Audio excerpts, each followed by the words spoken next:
আওয়ামী লীগের সব ধরনের রাজনৈতিক কর্মকাণ্ড নিষিদ্ধ করার ক্ষেত্রে কি বলেছিল জাতিসংঘ, সেটি কি ফলো করা হয়েছে? জাতিসংঘ যে প্রতিবেদনটি দিয়েছে অভ্যুত্থানকে কেন্দ্র করে যে মানুষগুলো নিহত হয়েছেন তার উপর ভিত্তি করে আর যা যা তারা বলেছেন সে অনুযায়ী কি সব করা হচ্ছে? এই কথাগুলো এই কারণে বলছি যে আওয়ামী লীগের বিচারের ক্ষেত্রে জাতিসংঘের এই প্রতিবেদনটিকে খুবই গুরুত্বের সঙ্গে আন্তর্জাতিক মানদণ্ড অনুযায়ী গ্রহণ করা হয় বা রেফারেন্স দেওয়া হয় সবসময় সরকারের বিভিন্ন পর্যায় থেকে, এবং যারই ধারাবাহিকতায় সোমবারও একটি অনুষ্ঠানে জাতিসংঘের এই প্রতিবেদনের রেফারেন্স দিয়েছেন প্রধান উপদেষ্টা প্রেস সচিব মিস্টার শফিকুল আলম আওয়ামী লীগের বিচারের ক্ষেত্রে। অনুষ্ঠানে সাংবাদিকদের পক্ষ থেকে একটি প্রশ্ন ছিল যে আওয়ামী লীগ নিষিদ্ধ হয়েছে, তাহলে 14 দলের কি হবে? 14 দল তাদের সাথে ছিল। এমন প্রশ্নের জবাবে প্রেস সচিব মিস্টার শফিকুল আলম বলছেন, জাতিসংঘের তথ্য অনুসন্ধানী দলের প্রতিবেদনে স্পষ্টভাবে আওয়ামী লীগের কথা বলা হয়েছে। সেখানে শেখ হাসিনার ভূমিকার বারবার স্পষ্ট হয়েছে, 14 দলের অন্য দলগুলোর কথা সেভাবে আসেনি। কথা সত্য, যারা এই প্রতিবেদনটি পড়েছেন দেখেছেন এ কথা অনস্বীকার্য। প্রেস সচিব যা যা বলেছেন সব ঠিক আছে, কিন্তু বাকিটা তিনি কেন বলেন না? রাজনৈতিক দলের কর্মকাণ্ড বা রাজনৈতিক দল নিষিদ্ধ হওয়ার প্রসঙ্গে জাতিসংঘ সেখানে কি বলেছে? প্রতিবেদনের শেষাংশে একেবারে স্পষ্টভাবে বিশেষ গুরুত্বের সঙ্গে এক্ষেত্রে জাতিসংঘ যেটি বলছে তা হচ্ছে এই refrain from political party bans that would undermine a return to a genuine multi-party democracy and effectively disenfranchise a large part of the Bangladeshi electorate. অর্থাৎ রাজনৈতিক দলের উপরে এমন কোন নিষেধাজ্ঞা থেকে বিরত থাকতে হবে যা প্রকৃত বহুদলীয় গণতন্ত্রের প্রত্যাবর্তনকে ক্ষতিগ্রস্ত করবে এবং বাংলাদেশি ভোটারদের একটি বৃহৎ অংশকে কার্যকরভাবে ভোটাধিকার থেকে বঞ্চিত করবে। এখানে কি আর কোনো ব্যাখ্যার প্রয়োজন আছে? জাতিসংঘের কতটুকু ফলো, মানে প্রতিবেদনের সুপারিশের কতটুকু সরকার ফলো করছে অথবা করছে না? এমনকি এই প্রতিবেদনে আওয়ামী লীগের নৃশংসতা, আওয়ামী লীগের সহিংসতা, পুলিশের যে অত্যাচার নির্যাতন সেগুলোর পাশাপাশি আর কি বলা ছিল? 5 আগস্ট শেখ হাসিনা পালিয়ে গেছেন, তারপর 5 থেকে 15 আগস্ট যেসব মানবাধিকার লঙ্ঘনের ঘটনা ঘটেছে সেগুলো তদন্তের সুপারিশ করেছে জাতিসংঘের মানবাধিকার বিষয়ক হাই কমিশন। তারা বলছে পুলিশের তথ্য অনুযায়ী দেশের 639টি থানার মধ্যে 450টিতে ভাঙচুর বা হামলা হয়েছে। 5 আগস্টের পর থেকে উন্মত্ত জনতা, আওয়ামী লীগের নেতাকর্মী ও তাদের কার্যালয়গুলোতে হামলা চালায়। OHCHR অর্থাৎ মানবাধিকার বিষয়ক হাই কমিশন যেসব তথ্য পেয়েছে সেই অনুযায়ী কিছু ক্ষেত্রে বিএনপি ও জামায়াতে ইসলামী সমর্থকরা এসব হামলায় জড়িত ছিল। সংক্ষুব্ধ জনতা আওয়ামী লীগ নেতা, সরকারি কর্মকর্তা ও তাদের ঘনিষ্ঠ আত্মীয়দের বাড়ি ও ব্যবসা প্রতিষ্ঠানে ভাঙচুর, লুটপাট ও আগুন দেয়। অর্থাৎ এইগুলোরও তদন্ত করতে বলেছে, বিচার করতে বলেছে। সেগুলো হচ্ছে, আমরা সবাই জানি কতটুকু হচ্ছে কিংবা হচ্ছে না। প্রেস সচিব মিস্টার শফিকুল আলম সরকারের সমালোচনা করার ক্ষেত্রে বলছেন, যারা আমরা সমালোচনা করছি তাদের উদ্দেশ্যে বলছেন, অন্তর্বর্তী সরকারের কোনো ত্রুটি বা ব্যর্থতা পেলে মন খুলে লিখুন। আমরা কারো মুখ বন্ধ করছি না। সবাইকে অনুরোধ, আপনারা আমাদের কোনো ফেউলিয়ার বা ব্যর্থতা যদি পান লেখেন, সমালোচনা করার জায়গা পেলে করুন। আপনাদের মুখ বন্ধ করা হবে না, মিডিয়া হাউস বন্ধ করা হবে না, কিন্তু মিথ্যা কথা লিখবেন না। তার এই কথাগুলোর সঙ্গে আমি সম্পূর্ণ একমত। যদি তিনি সদিচ্ছার সঙ্গে, সততার সঙ্গে এই শব্দগুলো উচ্চারণ করে থাকেন অবশ্যই তাকে স্যালুট। কিন্তু গণমাধ্যমে যা চলছে তার কথাগুলোর সঙ্গে কি আমরা সব ক্ষেত্রে মিল পাচ্ছি না। এ সম্পর্কে আগেও বলা হয়েছে, নতুন করে কোনো ব্যাখ্যা দিতে চাই না। সবচেয়ে স্পর্শকাতর যে বিষয়টি সম্পর্কে প্রশ্ন করা হয়েছিল, যেটি এখন মানুষের মুখে মুখে, তা হচ্ছে আওয়ামী লীগের বিচার হচ্ছে বা বিচারের উদ্যোগ নেওয়া হয়েছে যেহেতু মানবতা বিরোধী অপরাধের দায়ে, তাহলে সেই একই অপরাধের দায়ে মুক্তিযুদ্ধে বিরোধিতা করা জামাতে ইসলামের বিষয়ে সরকারের অবস্থান কি? এ বিষয়ে খুবই চমৎকার একটি বক্তব্য দিয়েছেন শফিকুল আলম। তিনি বলছেন যে এ বিষয়ে তো 2012 সালে আওয়ামী লীগ অ্যাকশন নিয়েছে, 71-এর পরে তাদের মানে জামাত ইসলামীকে ব্যান করা হয়েছে, নিষিদ্ধ করা হয়েছে, অতএব আর কি? তাহলে আমরা কি প্রশ্ন করতে পারি আওয়ামী লীগের সময় আন্তর্জাতিক অপরাধ ট্রাইব্যুনালে যে বিচারগুলো হয়েছে তাহলে ঠিক হয়েছে অথবা ঠিক হয়েছে কিনা?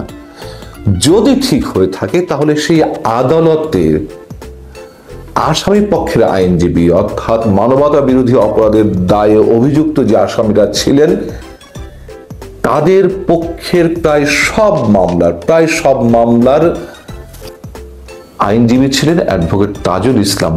তাকে কিভাবে এই আদালতেরই চিফ প্রসিকিউটর নিয়োগ করা হয়?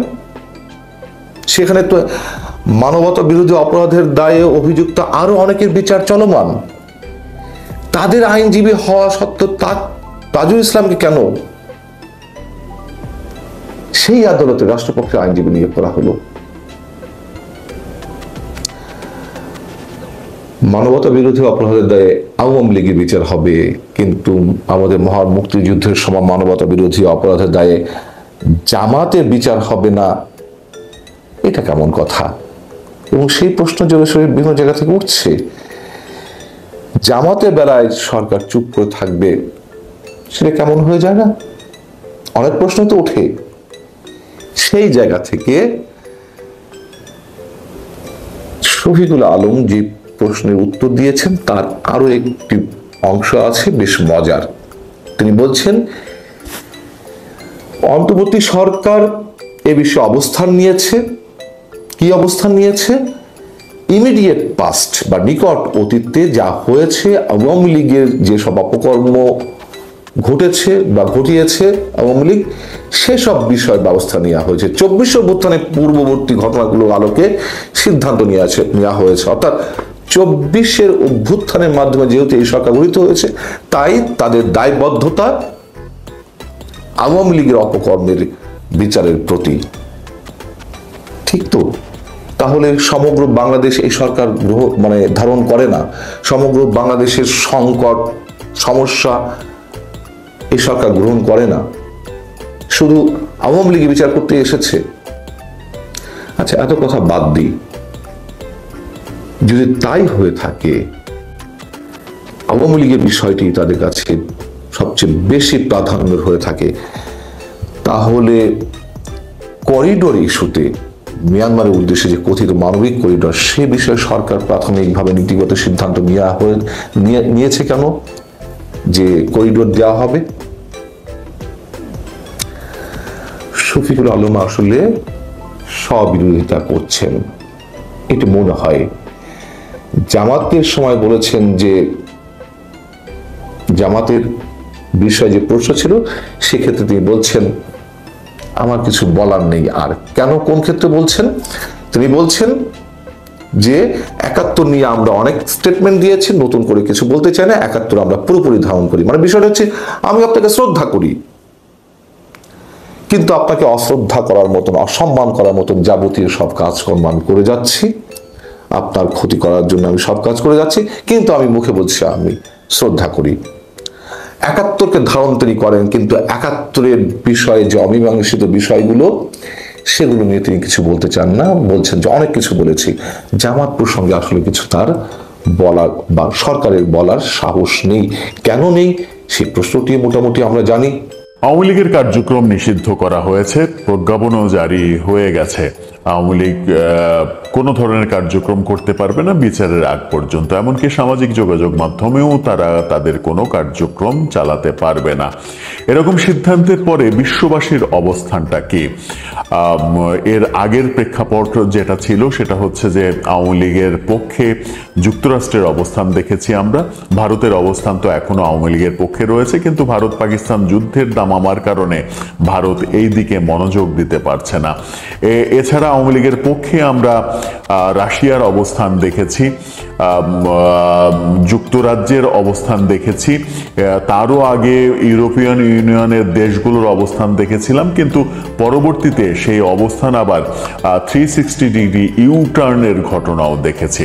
বর্তমানে আওয়ামী লীগের এই যে সমস্ত কার্যক্রম নিষিদ্ধ করা হলো বিচারের আগ পর্যন্ত, আবার দাবি উঠেছে যে বিচার সম্পন্ন না হওয়া পর্যন্ত কোনো নির্বাচন হতে দেয়া যাবে না।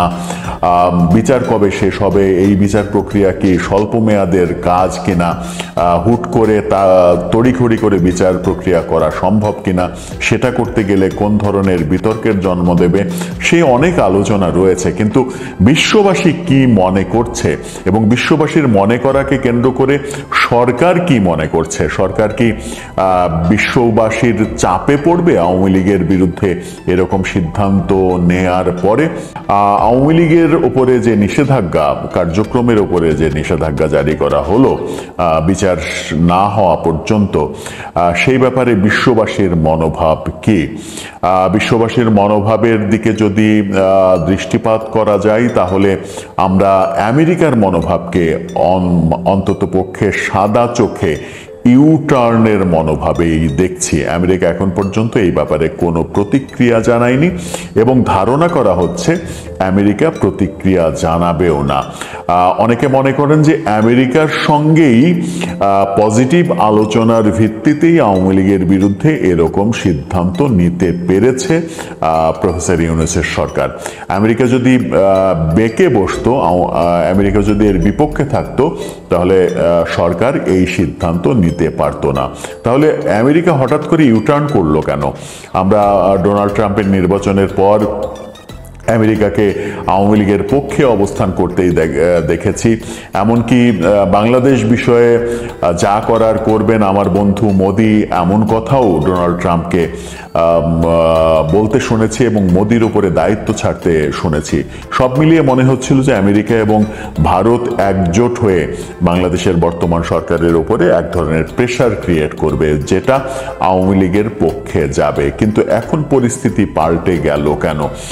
অনেকে মনে করেন যে আমেরিকার সঙ্গে পরিস্থিতি পাল্টে যাওয়ার মূল কারণ হচ্ছে আমেরিকার চাহিদা অনুযায়ী মায়ানমারে সরকার করিডোর দিতে রাজি হয়েছে, যেটা সরকারও স্বীকার করেছে যে মায়ানমারে জাতিসংঘকে করিডোর, জাতিসংঘ মানে আমেরিকাকে করিডোর দিচ্ছে এবং সেই করিডোর দিয়ে আরাকান আর্মিকে বিভিন্নভাবে সাহায্য সহযোগিতা করা হবে, যেটা মায়ানমার সামরিক জান্তার সম্পূর্ণ বিপক্ষে যাবে। এই বিপক্ষে যাওয়ার কারণে যেটা হবে সেটা হচ্ছে যে মায়ানমারের সরকারের সঙ্গে বাংলাদেশের বিরোধ তৈরি হবে।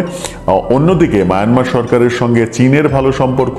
চীন যদি পরিষ্কার অবস্থান ব্যক্ত করে, ইতিমধ্যে চীন একটা বিবৃতিতে বলেছে যে বাংলাদেশের করিডোর যেটা হচ্ছে সেই করিডোর ব্যাপারে চীন অন্তর্ভুক্ত নয়, চীন এই ব্যাপারে কিছু জানে না। শুধুমাত্র চীনের রাষ্ট্রদূত এরকম একটা মন্তব্যই করেছেন যে এটার সঙ্গে চীনের কোনো সম্পর্ক নেই। একটা সিগন্যাল চীন দিয়েছে যে এই ব্যাপারটা চীন ভালো চোখে দেখছে না, ভালো চোখে দেখার কথাও নয়, কারণ বার্মা অ্যাক্ট আমেরিকা এই অঞ্চলে স্থাপন করতে চায়, বার্মা অ্যাক্ট কার্যকর করতে চায়, সেই কারণেই করিডোরটা তার দরকার। আরাকান আর্মিকে সহযোগিতা করার নামে অনেকে বলছেন যে আরাকান আর্মিকে আমেরিকা এমনকি অস্ত্র দিয়েও সহযোগিতা করতে পারে। সেই ক্ষেত্রে সামরিক জান্তা, মায়ানমারের সামরিক জান্তার সঙ্গে আরাকান আর্মির একটা চলমান যুদ্ধ আরো তীব্র আকার ধারণ করবে। আরাকান আলাদা একটা স্বাধীন রাষ্ট্র তৈরি হবে, সেখানে আমেরিকা ইচ্ছা মতো তার ঘুঁটি চালতে পারবে। বাংলাদেশ এবং আরাকানে যদি আমেরিকা তার জায়গা তৈরি করতে পারে, সেটা চীনকে মোকাবেলা করার জন্য আমেরিকার অনেক বড় সহায়ক ব্যাপার হবে। এই সব ব্যাপারে আন্তর্জাতিক রাজনীতি বাংলাদেশের পরিস্থিতির ক্ষেত্রে অনেকটা ইউটার্ন নিতে সহায়ক ভূমিকা পালন করেছে আমেরিকার ক্ষেত্রে, এরকম আলোচনাও চলছে। অর্থাৎ করিডোর ইস্যুতে আমেরিকার সঙ্গে বর্তমান ইউনূস সরকারের সম্পর্কটা জোড়া লেগেছে, যেটা আমরা এর আগেও বলেছি যে ভারত সরকারের সঙ্গে বিজেপি সরকারের সঙ্গে আওয়ামী লীগের সম্পর্ক কিন্তু ভালো ছিল না কোনো কালে।